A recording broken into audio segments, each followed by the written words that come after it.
सहनावतु सहनौ भुनक्तु सह वीर्यं करवावहै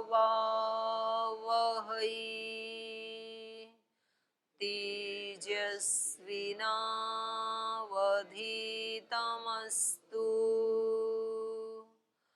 मा विद्विषावहै।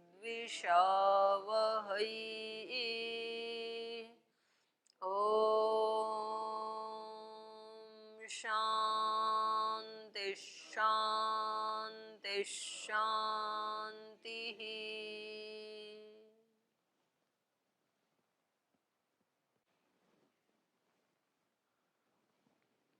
इससे पहले हम चर्चा कर रहे थे कि इस सृष्टि का मूल कारण क्या है, ब्रह्म है या प्रकृति है, ये चर्चा चल रही थी। और फिर मूल में मूल प्रकृति है, उसका भी कोई मूल ईश्वर को माने, तो ये चल रहा था। तो इन्होंने यहाँ पीछे एक सूत्र बताया था, मूले मूला भावात। मूल का कोई मूल नहीं होता, कारण का कोई कारण नहीं होता, कार्य का तो कारण होता है, लेकिन कारण तो अपने आप में सिद्ध रहता है। कारण का कोई मूल कारण का कोई कारण नहीं होता है, कार्य का कारण होता है। तो ये बता रहे थे कि कार्य कारण के भेद की पुष्टि शब्द प्रमाण से भी हो, मतलब वो अनुमान से भी देखा जाता है, शब्द प्रमाण से भी होती है। तो इस बात को सूत्रकार ने कहा प्रधान व्यपदेशात्वा पीछे। तो जगत के मूल कारण प्रधान, जिसमें समस्त जगत प्रलय के समय लीन हो जाता है, अंतर्निहित हो जाता है, वो ही इस जगत का क्या है, मूल कारण है। और फिर प्रलय का भी वर्णन किया गया है, आगे आएगा प्रलय का, तो ऋग्वेद में है ना, नासदीय सूक्त, न सदासीत न असत आसीत। जब ये सृष्टि बनी तब ना तो सत था और ना तो असत था। सत क्यों नहीं था? क्योंकि इस रूप में तो जगत था ही नहीं, जिस रूप में अब सृष्टि है, तो ये तो सत नहीं था। और इसका नितांत अभाव था, ये भी नहीं कह सकते, क्योंकि कारण रूप में तो थी, बीज रूप में तो थी। ठीक है, तो ऐसे ही ये कह रहे हैं कि ये जो इसका सिद्धांत है, सांख्य दर्शन का सिद्धांत है, ये कैसा है, सत्कार्यवाद को लेके चलता है। ये माने कार्य कारण का भेद और अभेद दोनों मानता है। कार्य कारण का भेद भी है और कार्य कारण में अभेद भी है। भेद क्यों है कार्य और कारण में? कार्य और कारण में भेद क्यों होता है? क्योंकि कारण और कार्य अलग होते हैं, भेद इसीलिए तो होता है ना। कारण है यहाँ पर सत्व स्तंभ की साम्य अवस्था, और कार्य है मन बुद्धि इंद्रियां पंचभूत पंच तन्मात्राएं, ये सब कार्य हैं। तो इन दोनों में भेद है ना। और अभेद क्यों है? क्योंकि वो त्रिगुण ही सब में अन्वित होकर के आ रहे हैं, इसलिए अभेद भी है। तो जगत जो इस रूप में आज दिखाई दे रहा है, इसमें और इससे पहले सृष्टि में जब ये बना नहीं था, तो दोनों में भेद है। इस रूप में तो सृष्टि थी नहीं, तो इसलिए तो भेद है। और अभेद इसलिए है कि भले ही इस रूप में नहीं थी, लेकिन सूक्ष्म रूप में तो थी, कारण रूप में तो थी, तो इसलिए अभेद भी है। तो अब मूल कारण और कार्य दोनों में रहने वाले धर्मों का ये निर्देश कर रहे हैं। कुछ ऐसे धर्म हैं जो मूल कारण में भी रहते हैं और कार्य में भी रहते हैं। मूल कारण है मिट्टी, कार्य है घड़ा। तो कुछ धर्म मिट्टी के ऐसे हैं जो मिट्टी में भी रहते हैं और घड़ा बनने के बाद भी रहते हैं। ठीक है, कुछ धर्म वस्त्र के ऐसे होते हैं जो तंतु में भी रहते हैं और वस्त्र बनने के बाद भी रहते हैं। कुछ धर्म मूल प्रकृति के ऐसे हैं जो सत्व स्तंभ की जो साम्य अवस्था है उसमें भी रहते हैं, और फिर महतत्व अहंकार आदि बन जाते हैं, उनमें भी अन्वित होकर के आते हैं। उसके बारे में कह रहे हैं। अब ये सूत्र बोल दीजिए, त्रिगुणा चेतनत्वादि द्वयोः द्वयोः माने दोनों में, त्रिगुण अचेतनत्वादि, द्वयो कयो कार्य कारणयोः, कारण में और कार्य में, दोनों में, कार्य कारण में त्रिगुण, त्रिगुणत्व और अचेतनत्व पहले साधर्म्य दिखाने, जैसे सांख्य कारिका में भी पढ़ा ना हमने, वहां पर पढ़ा था कि उन इन दोनों में साधर्म्य क्या क्या है और वैधर्म्य क्या क्या है। तो यहाँ पर पहले सूत्र रूप में पहले साधर्म्य दिखा रहे हैं। तो दोनों में ही, कारण में भी और कार्य में भी, एक तो त्रिगुणत्व है, तो ये समानता है। मूल जो प्रकृति है उसमें भी त्रिगुणत्व है, और उसके जो कार्य हैं जितने भी, उनमें भी त्रिगुणत्व है। तो ये क्या हो गई, समानता।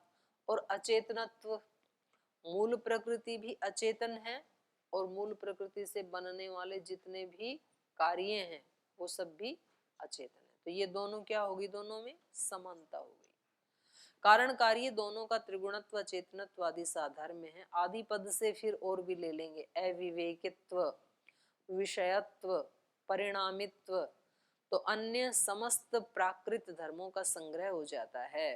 प्रकृति त्रिगुणात्मक है, अचेतन है, अविवेकी है।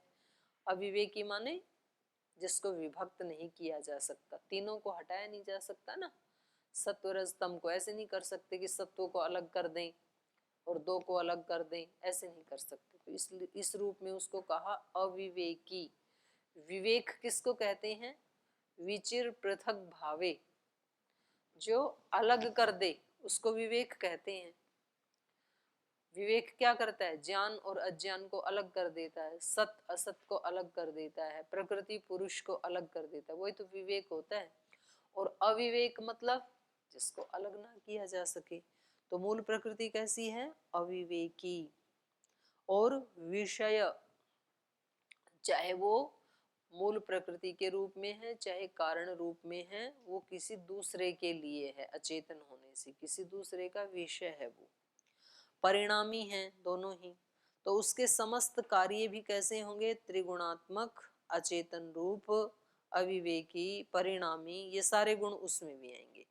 तो इस प्रकार से त्रिगुणत्व आदि मूल कारण और उसके कार्य दोनों के साधर्म्य हैं, इसलिए ये सब चेतन के वैधर्म्य हैं। तो एक ही सूत्र में इन दोनों की साधर्म्यता है, तो इसके साथ साथ ही अर्थापत्ति से ये निकल आया कि ये चेतन से वैधर्म्य भी है। अर्थात त्रिगुणत्व और अचेतनत्व आदि चेतन में नहीं रहते, पर एक दो धर्म जीवात्मा चेतन में पाए जाते हैं। कौन कौन से, जिसके साथ साधर्म्यता हम कह सकते हैं, जिन गुणों को लेकर के, तो वो क्या है, सक्रियत्व और अनेकत्व। प्रकृति भी क्रियावान है, सक्रिय है, सक्रियत्व है, और प्रकृति से भी अनेकत्व, अनेक उत्पन्न होते हैं, और ईश्वर के भी अनेक रूप हैं। तो अनेकत्व दोनों का और सक्रियत्व। समस्त आध्यात्मिक साहित्य में जीवात्मा की गति आगति का विशद वर्णन उपलब्ध होता है, इसलिए प्रत्येक जीवात्मा सक्रिय माना जाता है। आत्मा शब्द ही अत धातु से बनता है ना, उसका अर्थ क्या है, अतः सातत्य गमनी, जो सतत गमन करता है वही आत्मा है, हमेशा गमनशील रहता है। जीवात्माओं की अनेकता भी अनेक हेतुओं से सिद्ध होती है, और इसका प्रतिपादन सूत्रकार ने भी आगे किया है, तो ये वहां पर ही पढ़ेंगे। पर जीवात्माओं की अनेकता में विविध रूपता की भावना नहीं है। अनेक तो हैं, लेकिन अनेक होते हुए भी क्या है, एक ही रूप वाली हैं। सब नित्य हैं, सब शुद्ध हैं, मुक्त हैं, बुद्ध हैं, पवित्र हैं। ऐसे नहीं कि अलग अलग हैं, अनेक होते हुए भी एक हैं। जीवात्माओं की अनेकता भी अनेक हेतुओं से सिद्ध होती है, इसका प्रतिपादन सूत्रकार ने आगे किया। पर जीवात्माओं की अनेकता में विविध रूपता की भावना नहीं है। आत्मा व्यक्ति रूप से अनेक हैं, लेकिन स्वरूप से एक समान है।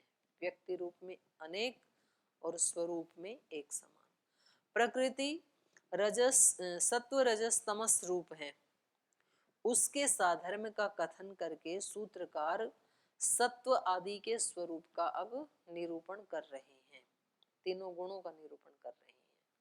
प्रीति अप्रीति विषाद्यादि गुणानाम अन्योन्यम वैधर्म्यम।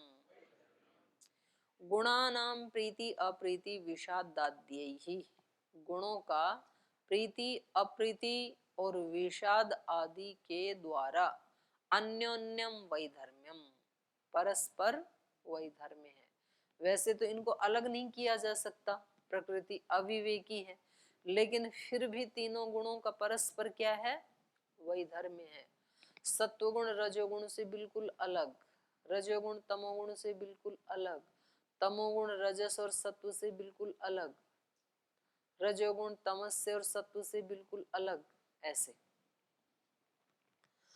तो सत्व रजस तमस ये तीनों यथाक्रम, इनका स्वभाव कैसा है, प्रीति अप्रीति और विषाद। सत्व कैसा है, प्रीति स्वरूप, प्रीति वाला है, और रजोगुण क्या है, अप्रीति वाला, किसी से प्रीति करता ही नहीं है।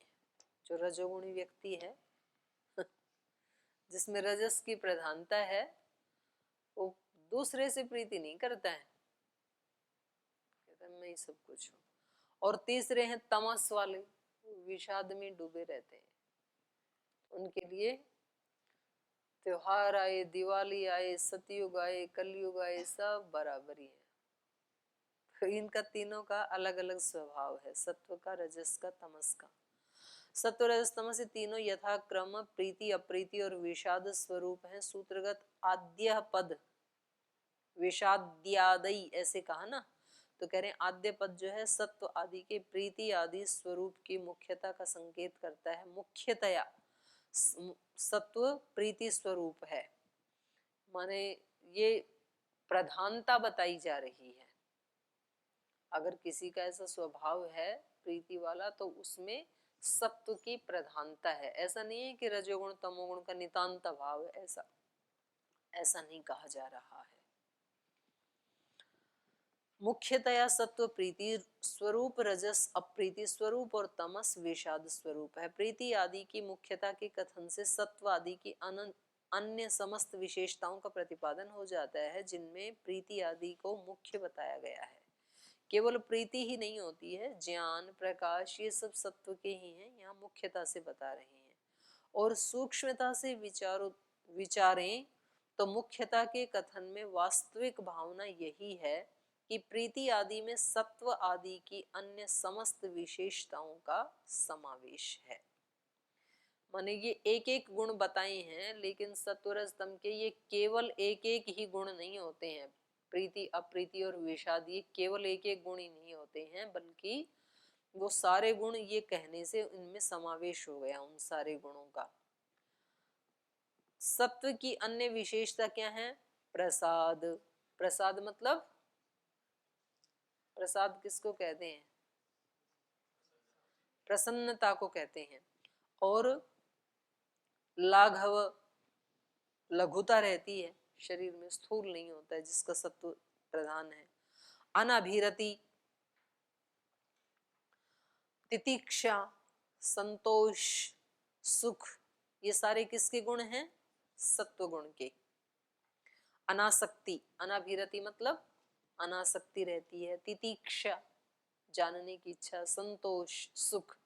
और रजस की जैसे शोक, तृष्णा, ईर्ष्या, दुख, और भी बहुत आ जाएंगे, इनका परिवार कुछ गिनाई है, ये तो राग घृणा ये सब इसी में आ जाते हैं। तमस की निद्रा, प्रमाद, मोह, आलस्य, मूढ़ता, ये सारे तमस में आ जाएंगे।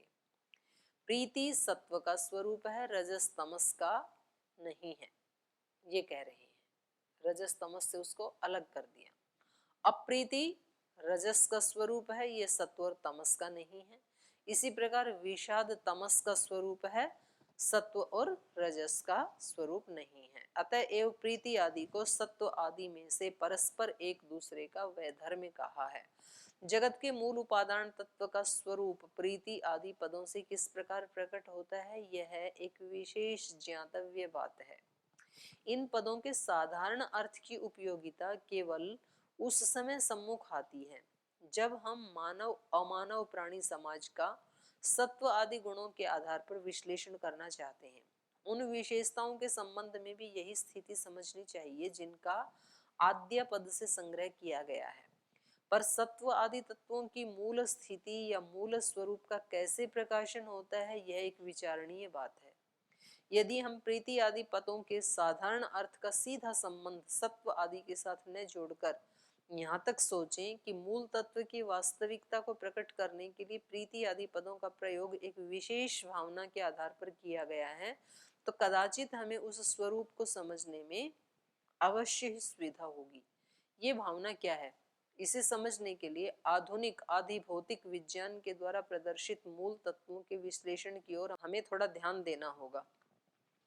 जगत के मूल तत्व इन्होंने माना, जो साइंस ने जो माना है वो क्या है, अणु। और अणु में भी क्या है, इलेक्ट्रॉन प्रोटॉन न्यूट्रॉन, ये तीनों घूम रहे हैं। तो एक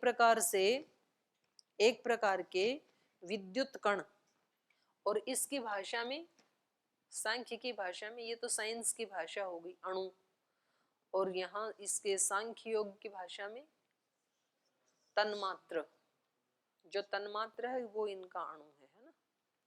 ये एक प्रकार के विद्युत कण या विद्युत तरंग के रूप में समझे जाते हैं। अणु की रचना बहुत रहस्यपूर्ण है, यह स्वयं अपने में एक संसार है। एक अणु अपने आप में एक संसार है, रहस्यपूर्ण है ये। इसमें प्रोटॉन के चारों ओर इलेक्ट्रॉन तीव्र गति के साथ घूमते रहते हैं। प्रोटॉन अपनी ओर को दूसरे तत्व को आकृष्ट करता है, दूसरा अलग भागना चाहता है। सत्व जो है उसको उधर खींचना चाहता है, वो भागना चाहता है, तो घूम रहे हैं। पर पहले का आकर्षण उसे दूर भागने नहीं देता। इलेक्ट्रॉन जो है वो अपने चारों तरफ ही उसको चक्कर लगवाता रहता है, उससे दूर जाने नहीं देता है। इसका परिणाम यह निकलता है कि जो दूसरा है अर्थात इलेक्ट्रॉन पहले वाले प्रोटॉन के चारों ओर तीव्र गति के साथ चक्कर काटता रहता है। इन दोनों के इस चुंबकीय आकर्षण अनुकर्षण का आधार तीसरा तत्व है, वो अपने शांति से रहता है। न्यूट्रॉन, इसलिए तो न्यूट्रल उसी को कहते हैं ना, जो कुछ ना करे, जो खड़ा हो गया, भाई न्यूट्रल है ये तो, तटस्थ। और खींचता कौन है, प्रोटॉन, और घूमता कौन है, इलेक्ट्रॉन। तो प्रोटॉन क्या हो गया, सत्व, और इलेक्ट्रॉन रजस, और न्यूट्रॉन तमस। यद्यपि सत्व आदि के साथ इनका संतुलन करना कदाचित पूर्ण और व्यवस्थित नहीं कहा जाएगा। मतलब एक वो कल्पना कर रहे हैं, बिल्कुल वो ही है ऐसा नहीं है। अणु से, परमाणु से बहुत आगे की चीज है।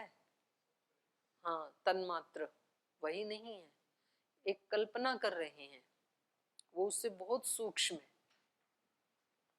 यद्यपि सत्व आदि के साथ इनका संतुलन करना कदाचित पूर्ण और व्यवस्थित नहीं कहा जाएगा, निश्चित ही सत्व आदि की स्थिति और भी मूल की ओर है, तथा वर्तमान विज्ञान के आधार पर विश्लेषित अणु सांख्य के तन्मात्र तत्व के परिणाम रूप सूक्ष्म तत्व कणों के स्थान पर हो, ऐसा संभव हो सकता है। फिर भी सत्व आदि के साथ पूर्वोक्त विश्लेषण का संतुलन कपिल की अंतर भावना को समझने में सहायक हो सकता है। यदि हम प्रोटॉन को सत्व, इलेक्ट्रॉन को रजस और न्यूट्रॉन को तमस की तुलना में रखते हैं, तो सत्व आदि के प्रीति आदि स्वरूप का स्पष्टीकरण हमारे सम्मुख हो जाता है।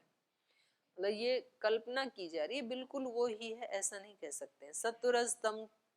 सत्व रजस को अपनी ओर आकृष्ट करता है, यही सत्व का प्रीति स्वरूप है। रजस सत्व से दूर भागना चाहता है, यही इसका अप्रीति स्वरूप है।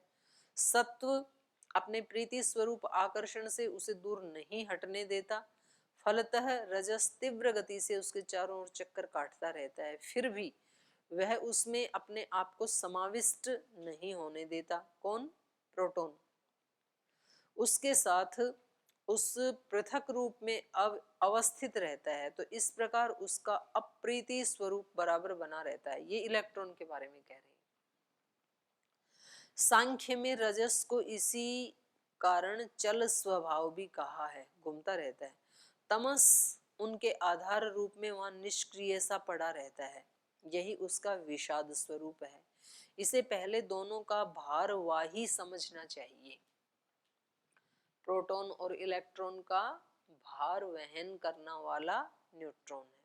इस प्रकार कपिल ने प्रीति आदि पदों के द्वारा सत्व आदि मूल तत्वों के स्वरूप का जो संकेत किया, उसमें एक गंभीर भावना निहित है जो मूल तत्वों की वास्तविक स्थिति पर प्रकाश डालती है। इस विषय का विस्तृत विवेचन सांख्य सिद्धांत के प्रकृति नामक प्रकरण के अंतर्गत प्रकृति स्वरूप प्रसंग में किया गया है। आगे आएगा ये। सत्व आदि तत्वों के प्रीति आदि स्वरूप तथा आद्य पद संग्रहित ये लघुत्व आदि धर्मों का निर्देश कर, पहले तो मुख्य रूप से बता दिया, फिर आदि कह करके और विशेषताओं का भी समावेश कर दिया सत्व रजतम की। प्रीति अप्रीति और विषाद ये तो मुख्य रूप से कहा, और इस आदि शब्द लगा के दूसरे गुणों का भी समावेश कर दिया। अब उन्हीं धर्मों के आधार पर गुणों का स्पष्ट रूप में साधर्म्य बता रहे हैं। तो ये तो था वैधर्म्य कि ये बिल्कुल एक दूसरे से विपरीत हैं तीनों, और अब साधर्म्य क्या बता रहे हैं?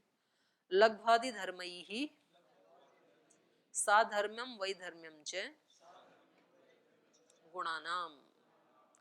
लघ्वादि धर्म ही माने लघु आदि धर्मों के द्वारा, जो इनके पीछे बताए लघुता आदि धर्म, उनके द्वारा गुणानाम साधर्म्यम, गुणों का साधर्म्य है और वैधर्म्य भी है।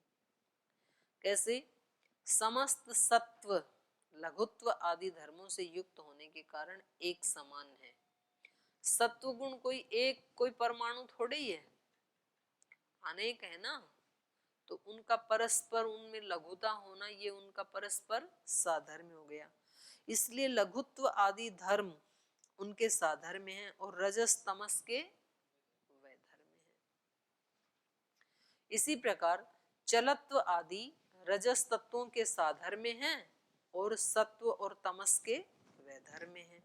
गुरुत्व आदि समस्त तमस तत्वों के साधर्म्य हैं और रजस सत्व और रजस के वैधर्म्य हैं। तो परम ऋषि कपिल ने इस सूत्र के द्वारा ये स्पष्ट कर दिया कि प्रकृति एक व्यक्ति रूप तत्व नहीं है। सत्व रजस तमस का नाम प्रकृति है, माने तीनों को मिलाकर के ही प्रकृति बनती है, इनको अलग नहीं किया जा सकता। उनमें प्रत्येक अनंत रूप है। सत्व के भी अनंत रूप है, अनंत परमाणु है, और रजस के भी अनंत परमाणु है, तमस के भी अनंत परमाणु है। अनंत अनंत है तीनों, तब तो इतना विशाल संसार बना। 1 2 3 ऐसे काउंटिंग होती तो क्या बनेगा उससे? फिर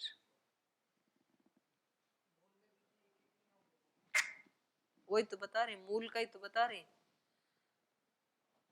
मूल में एक एक होंगे तो क्या बनेगा उससे?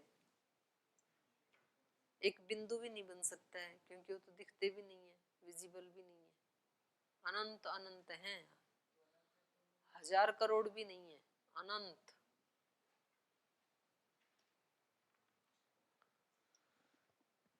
तो अब ये कह रहे हैं इनका नाम उनमें से प्रत्येक अनंत रूप है, इसलिए उनमें साधर्म्य का कथन संगत हो सकता है। यदि सत्व एक व्यक्तिगत रूप हो तो वहां साधर्म्य का प्रश्न ही नहीं उठता। साधर्म्य तो तभी हो ना जब एक से अनेक हो, तो अनेक अनेक सत्वगुण है तभी तो साधर्म्य दिखेगा। एक ही सत्वगुण है तो फिर कैसे दिखेगा? हेतुमत आदि समस्त कार्य के साधर्म्य बताए गए, पर महत आदि तत्व कार्य हैं। हेतुमत नित्यम ये कारिका में पढ़ा ना आपने, पर जो महत आदि तत्व हैं ये क्या हैं? ये कार्य हैं इसके प्रकृति के। इसमें क्या प्रमाण है? ये कार्य हैं, तो इसकी कार्यता का प्रमाण उपस्थित कर रहे हैं।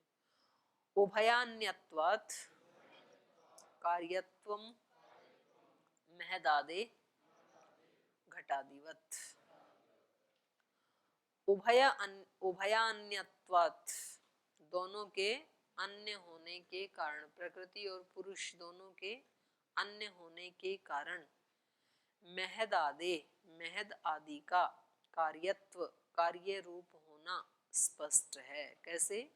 घटादिवत, घटादि के समान। मूल में चेतन और अचेतन दो तत्वों का स्वीकार किया गया है।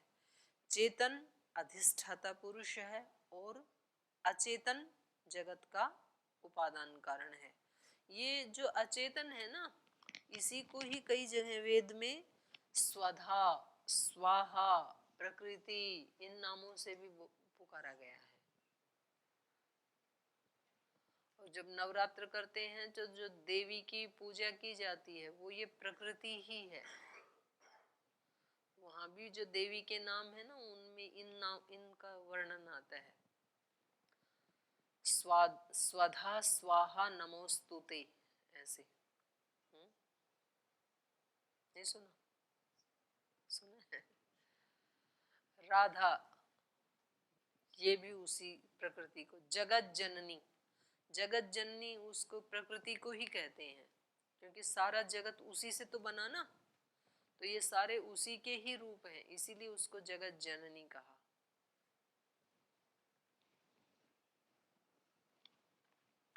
उभयान्यत्वात् कार्यत्व महदादिर घटादिवत, मूल में चेतन अचेतन दो तत्वों को स्वीकार किया गया है। चेतन अधिष्ठाता पुरुष है और अचेतन जगत का उपादान प्रकृति है, परंतु इनका कोई अन्य उपादान नहीं है। ये अपने आप में मूल हैं ये, इसलिए ये नित्य हैं, किसी का कार्य नहीं है। महदादि पदार्थ इन दोनों से भिन्न है।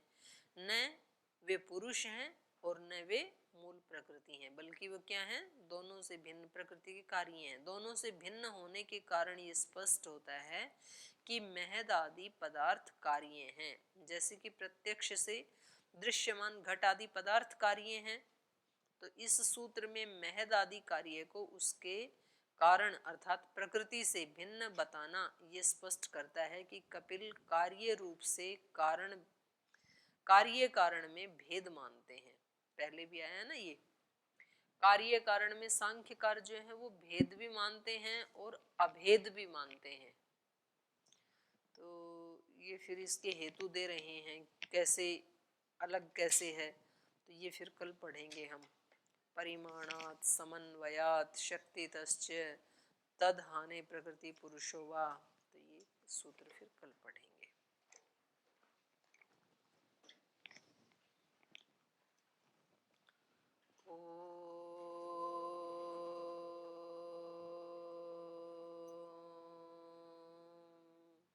शांति शांति शांति। श्री गुरुभ्यो नमः। हे हृदयेश्वर, हे सर्वेश्वर, हे प्राणेश्वर, हे परमेश्वर। हे हृदयेश्वर, हे सर्वेश्वर, हे प्राणेश्वर, हे परमेश्वर। हे समर्थ, हे करुणा सिंधु, हे समर्थ, हे करुणा सिंधु। विनती ये स्वीकार करो, विनती ये स्वीकार करो। भूल दिखा कर उसे मिटा कर, भूल दिखा कर उसे मिटा कर, अपना प्रेम प्रदान करो, अपना प्रेम प्रदान करो। पीर हरो हरि, पीर हरो, पीर हरो हरि, पीर हरो, पीर हरो हरि, पीर हरो। पीर हरो हरि पीर हरो। हे हृदयेश्वर हे सर्वेश्वर हे प्राणेश्वर हे परमेश्वर हे प्राणेश्वर हे परमेश्वर हे प्राणेश्वर हे परमेश्वर। श्री गुरुभ्यो नमः।